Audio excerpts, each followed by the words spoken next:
Qu'est-ce que Bitcoin? Que fait Bitcoin? Est-il parfait? L'email non plus ne l'était pas lorsqu'il a été inventé en 1972.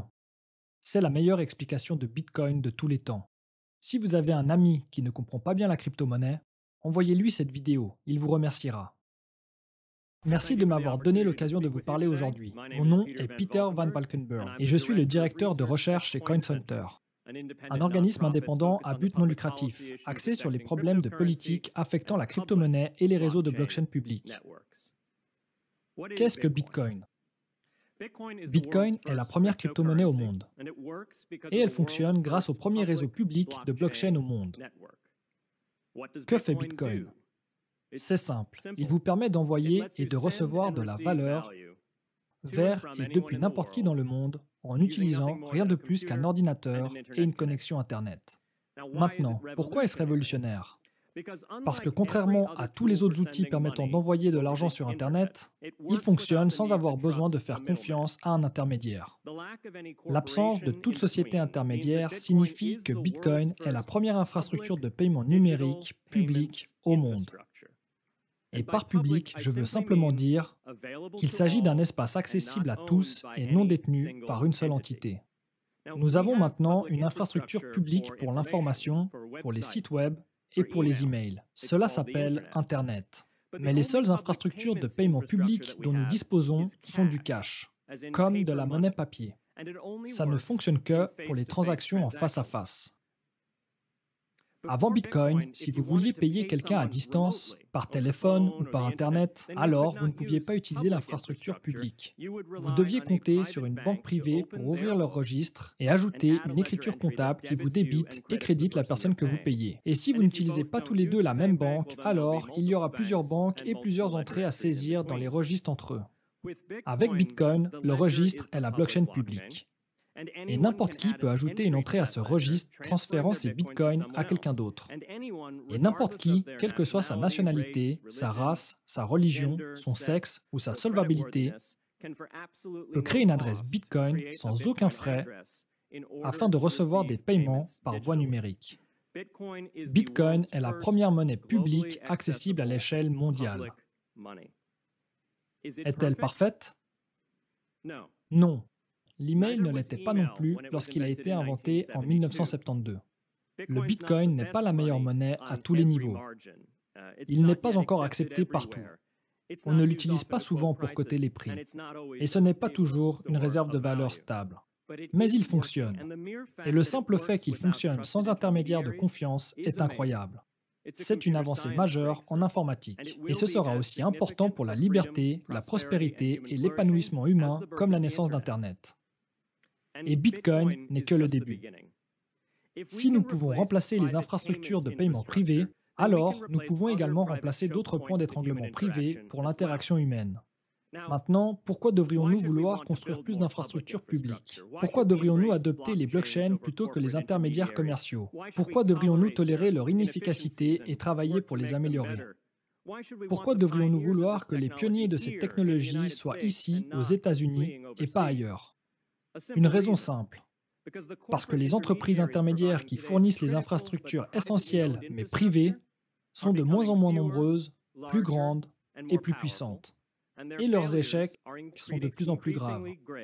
Donc environ la moitié de tous les Américains, soit 143 millions de personnes, ont vu leur numéro de sécurité sociale exposé à des pirates à cause d'une faille chez Equifax. Le réseau SWIFT a relayé des centaines de millions de dollars de transactions frauduleuses à cause de piratage de membres de banques au Bangladesh, au Vietnam, en Équateur et en Russie. Le FBI soupçonne à présent que le plus gros de ces piratages a été perpétré par la Corée du Nord. Des employés de rang inférieur corrompus d'une banque indienne, Punjab National, ont pu certifier frauduleusement le vol de messages SWIFT pour 1,8 milliard de dollars. C'est le plus gros braquage électronique de banque de l'histoire. En fait, c'est le plus grand braquage de banque de toute l'histoire. En octobre 2016, on estime que 1,2 million d'appareils connectés à Internet ont été piratés et transformés en un botnet qui a rendu indisponible pendant plusieurs heures des sites web importants en Europe et en Amérique du Nord, y compris CNN, Fox News, le New York Times et le Wall Street Journal. De plus en plus, les machines physiques sont connectées à Internet pour augmenter leur capacité. Elles sont connectées via des serveurs qui sont détenus et gérés par des intermédiaires de confiance privés, ce que l'on appelle l'Internet des objets. Les pacemakers de l'hôpital de St. Jude ont été piratés. Des babyphones de TrendNet ont été piratés. Et des Jeeps de chez Jeep ont été piratés au point où ils peuvent être commandés à distance et être déviés hors de la route. Or, ces vulnérabilités sont inévitables dans les systèmes qui ont des points de défaillance uniques. Peu importe que le point de défaillance soit une entreprise ou un gouvernement. Il ne devrait pas y avoir un seul point de défaillance. Des points d'étranglement similaires existaient avant Internet. Si vous vouliez diffuser un message, il fallait passer par une des 3 chaînes de télévision ou une poignée de journaux. Les entreprises privées sont essentielles, mais aucune infrastructure critique ne devrait dépendre d'une ou 2 d'entre elles. Internet a supprimé des points uniques de défaillance des infrastructures de communication et a inauguré une vague de concurrence entre les nouveaux médias d'entreprise qui s'appuient sur ces rails publics. Les blockchains peuvent de la même manière désintermédier les paiements critiques et les infrastructures de l'Internet des objets. La technologie n'est pas encore prête à répondre à toutes ces questions aujourd'hui, mais elle constitue notre meilleur espoir. Et comme avec Internet dans les années 1990, nous avons besoin d'une approche plus légère, d'une politique en faveur de l'innovation pour garantir que ces innovations prospèrent en Amérique pour le bien de tous les Américains. Et maintenant, un autre clip pour creuser encore un peu plus le sujet. Voici Brian Brooks, l'ancien contrôleur de la monnaie des États-Unis. Il explique la différence entre le Web 1, le Web 2 et ce que sont les crypto-monnaies, c'est-à-dire le Web 3. Donc, la caractéristique du Web 1, si les gens se souviennent de leur compte AOL d'origine, c'était la possibilité de regarder dans un jardin clos un ensemble de contenus qui n'étaient pas interactifs, mais qui vous étaient présentés sur AOL de la manière dont le magazine Time voulait vous montrer les articles qu'ils voulaient que vous voyiez dans leur magazine. On pouvait juste le voir sur l'écran. L'innovation du Web 2, c'est que soudainement, on ne pouvait plus seulement lire le contenu, mais aussi écrire du contenu. C'est à ce moment-là que la blogosphère est devenue une grande chose. Les gens se souviennent de cela à la fin des années 90 et au début des années 2000. La raison de la centralisation de l'Internet était bien sûr que toute cette activité était monétisée par un tout petit nombre d'entreprises. Facebook, comme l'a mentionné la présidente, Google et 2 ou 3 autres entreprises. Ce qui rend le Web3 différent, c'est la possibilité de posséder le réseau. Et c'est ce que représentent les cryptoactifs.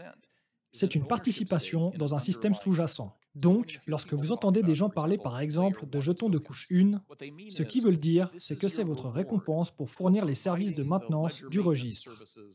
La puissance de calcul du réseau sur le Web 1 et 2 était réalisée par Google. Ainsi, les habitants de ma ville natale de Pueblo, dans le Colorado, peuvent désormais posséder le réseau Ethereum. Mais ils ne peuvent pas posséder Internet. Cela appartient à Google et à quelques autres entreprises. C'est ce que les projets crypto représentent. C'est de permettre aux gens de posséder directement les réseaux qui ont des actifs natifs qui le soutiennent. Et c'est la nature de la décentralisation où les détenteurs de jetons sont les personnes qui contrôlent l'actif, pas Google. Les détenteurs de jetons, pour notre compréhension ici, ce sont des actifs numériques qui sont les clés pour ouvrir le registre pour que vous puissiez y participer. Décrivez-nous donc comment ces actifs numériques s'intègrent dans cette révolution Internet du Web 3. Le concept est donc que vous avez en quelque sorte des jetons de couche d'application et vous avez des jetons de couche de protocole. Donc si je suis propriétaire de Bitcoin, disons que je suis un mineur de Bitcoin, quelqu'un qui crée réellement du Bitcoin, le Bitcoin est la récompense que je reçois pour avoir fait le travail pour maintenir le réseau opérationnel. Et cela me permet de posséder un morceau de la blockchain Bitcoin. Ou prenons Ethereum, qui est plus facile à comprendre. Le jeton ETH représente une participation dans le réseau. Mais au-dessus de ce réseau, il y a toutes sortes d'applications qui sont construites sur le réseau. Tout comme les applications sur votre téléphone dépendent du réseau sous-jacent existant qui permet au téléphone de fonctionner. Et donc, les gens vont juger quel réseau est le plus susceptible de gagner.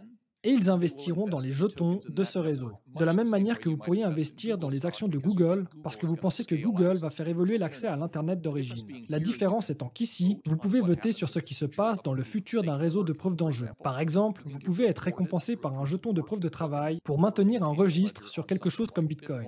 Mais le véritable message ici est que ce qui se passe sur l'Internet décentralisé est décidé par les investisseurs. Contrairement à ce qui se passe sur l'Internet principal qui est décidé par Twitter, Facebook, Google et un petit nombre d'autres entreprises. Ces deux explications sont juste énormes et mettent en lumière de façon simple et efficace des concepts encore trop peu compris aujourd'hui par la plupart des gens dans le milieu des cryptos. Si t'aimes ce genre de contenu, alors je te conseille fortement de t'abonner à la chaîne car j'ai prévu de traduire encore d'autres pépites de ce genre ces prochains jours. Sans t'en dire trop tout de suite, la prochaine vidéo sera un clash incluant Peter Schiff sur la comparaison entre l'or, le Bitcoin et la monnaie en général. Donc du lourd au programme. Il te reste plus qu'à liker, commenter, je te dis merci, c'était Swiss Crypto Quest, à la prochaine.